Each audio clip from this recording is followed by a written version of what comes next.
Hazır. Neyse. Kings of Man Süper Ligi futbolun neyi?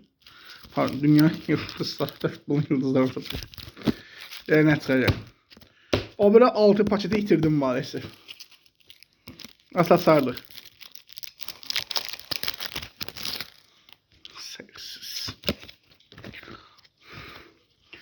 Mamuş ne? Marmuş. Okan Buruk. Yusuf En-Nesyri. Mbappe. Marmuş. Evet. Fenerbahçe 1. Fenerbahçe 1. Galatasaray 1. Bunları geri hatırlayaq. Of. Fenerbahçe Galatasaray derbisi olsa kim olur? Zico. Rafinha. Amad Diallo. Greer Kobel. Bu ne lan? Bu ne lan? Hiç bir ait değil. Zico'nun son kartı kim olmuş? Flamingo.